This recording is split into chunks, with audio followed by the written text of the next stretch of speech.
So I went and I wrote it down, and I took it to Medea, that Tyler guy that's making all the movies with her. And it was called Ima Does Bad All By Myself. I was real happy about it. And they said, oh, this is good, this is good. Well, next thing I know, I see the previews on TV for Medea's movie, said I can do bad all by myself. She took my movie. So I swallowed my pride, I went and saw the movie because I thought, you know, they bound to have me in it because I wrote it. They didn't have me listed anywhere.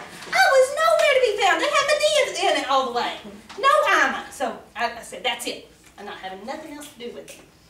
So anyway, so I got out of jail now. I'm good. And while we were in jail, though, I found Jesus. I found Jesus. See, there was this preacher lady that kept coming in and speaking to us. And one day she decided that they were going to have a field trip. And they got out in the penitentiary where we were at, that they were going to have a field trip. So we were like, okay. Well, they were going to have a field trip to the river. Medea and I thought, you know, that's going to be okay because they'll get us out of work detail. We didn't go to work that day.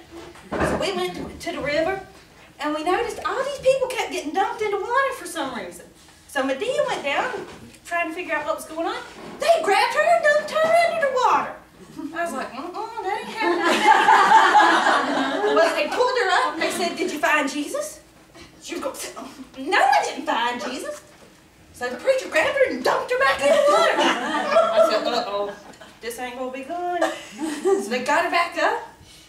They said, did you find Jesus? And she said, no. And I knew she was getting mad. Well, they dumped her again. And this went on for like 5 minutes. They kept bringing her up and saying, did you find Jesus? She'd say no, and they'd dunk her back in. She's getting mad. She's ready to hit him. Well, finally, they get her up, and they said, they held her down there for a while. She was kicking, and I was sure she was going to die. Finally, they pulled her up, and they said, did you find Jesus? She said, no, I didn't find Jesus. Are you sure he fell in? Well, she never did find Jesus.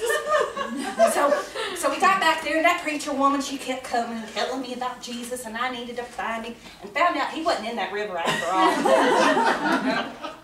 So I found Jesus, and so I got out of the jail, and my life was changed, and I loved the Lord, and I said, I'm going to live for him. So I got me a car, and I went to the bookstore, and I found this bumper sticker, and it said, honk if you love Jesus.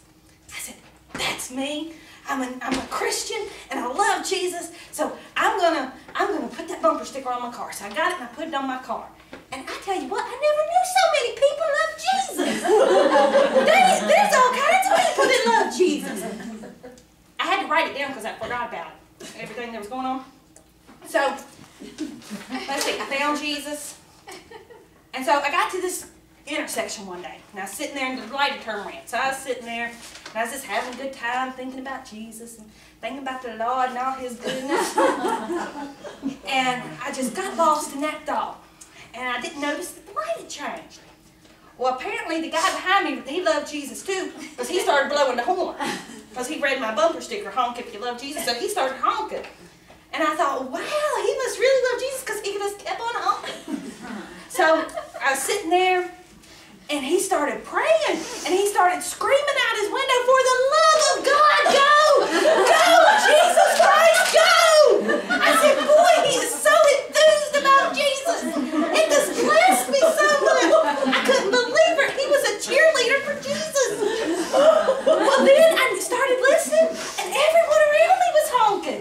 They were all honking and blowing their horns, and I said, wow, these people really do love Jesus. And it was blessing me so much. I even honked my horn a couple times because I just wanted to join in. You know, when people get happy, you just want to join in on it. So I'm sitting there, and then this guy over here beside me, he started waving at me. But he must not have been around here because he didn't look like us. But he started waving at me, but he only used one finger. So I figured that he must have been foreign, and that was his way of saying, like, good God, go. So I just waved right back at him. I was so happy, I just waved right back at him. And so, because I didn't want him to feel alone. It's no fun being alone. So I waved on back to him, and then, you wouldn't believe it, but the people started getting out of their cars. I said, well, they want to have a prayer meeting. They all excited about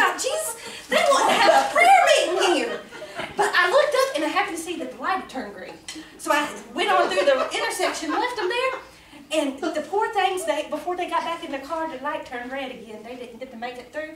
And I felt so bad for them. I just slowed down and I waved that good luck sign right back at them. I just really needed to know that, you know, I'm sorry that they didn't make it through the intersection. I was just so happy. There's some wonderful folks and they all love Jesus. Isn't that great? And then that was a couple weeks ago. And I'm just telling you, every day I find more and more people that love Jesus. I mean, I would tell you, I was on my way here, and I was in a hurry, so I was trying to put my makeup on because I didn't want to look horrible for you guys. And where was I at? I turned in, didn't I? Yes, you did. And y'all heard that horn blow. Yeah. See, I was driving kind of slow because I wasn't sure where you lived. I knew where the church was, but I didn't know where you lived. So I was driving kind of slow. And the guy behind me, he must have not been able to see too good because he's trying to read my bumper sticker. So he got real close to me. And he was reading, he's up like this on the steering wheel. And he kept waving his hand, so I figured he must have been praying too. He just seemed like he was praying to Jesus. And finally, when I turned in, he must have finally figured out what it said, because he blew and he blew and he blew at me. And I was like, oh, praise Jesus, he loves the Lord too. So there's all kinds of people telling about their love for Jesus. So if you want to let people know how much you love Jesus, I tell you, you need to go get you one of them bumper stickers, because you find out there's Christians all around you, and they all love you so much. So Hey, Ima, I thought I told you it was a hockey night. I thought you said, well, your favorite team. I noticed all y'all wearing this red and orange. She did good. You said, well, your favorite team. Don't anybody else like somebody other than Pet? I'm sorry, that's okay. Well, she waving. I should give her that good I see you proudly displaying your team. Yes. I wore my WVU jersey. Praise Jesus. I got to go and witness to some more people. Thank you.